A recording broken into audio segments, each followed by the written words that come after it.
எல்லாருக்கும் வணக்கம். இப்போ நம்ம வீடியோவில் என்ன பார்க்க போகிறீங்க அப்படின்னு பார்த்தா ஒரு ஈவினிங் ஸ்நாக்ஸ் தான் இப்போ செய்ய போகிறோம்.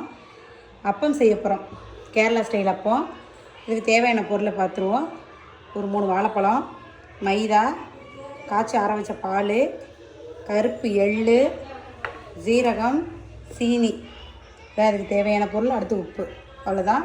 இப்போ நம்ம மிக்ஸி ஜாரில் இந்த வாழைப்பழத்தை சின்ன சின்னதாக கட் பண்ணி போட்டு கிரைண்ட் பண்ணி எடுக்க போகிறோம். வாழைப்பழத்தை இந்த மாதிரி கட் பண்ணி போட்டாச்சு. இப்போ இதை மிக்சியில் அடிச்சிருவோம்.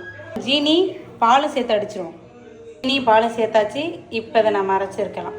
பாருங்கள், நல்லா அடித்தாச்சு. இப்போ இதை வேறு பாத்திரத்தில் மாற்றிக்கலாம். வேறு பாத்திரத்தில் ஊற்றிட்டோம்.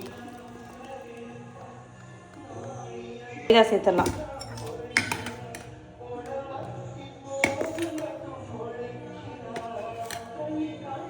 ஒரு 4 ஸ்பூன் மைதா சேர்த்துருக்கேன், 4 கரண்டி.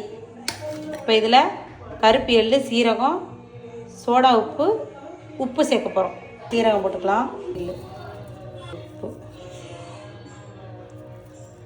இப்போ இதை கலந்து விட்டுடலாம். இதில் சோடா உப்பு போட்டுடலாம். கொஞ்சமாக போடுங்க, நிறையா வேணாம். இதையும் சேர்த்து மிக்ஸ் பண்ணிக்கலாம்.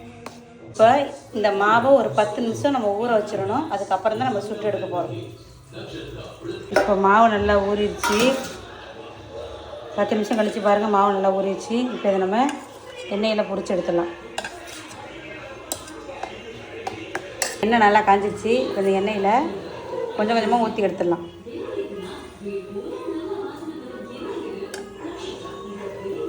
மேலே வந்துடுச்சு பாருங்கள். இதை இப்போ நம்ம பரட்டி போட்டுடலாம்.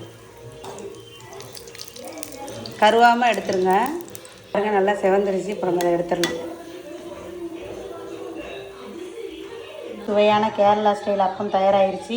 இது நீங்கள் வீட்டில் செஞ்சு பாருங்கள். செஞ்சு பார்த்துட்டு எப்படி இருக்குன்னு கமெண்டில் சொல்லுங்கள். நெக்ஸ்ட் வீடியோவில் சந்திப்போம். பாய்.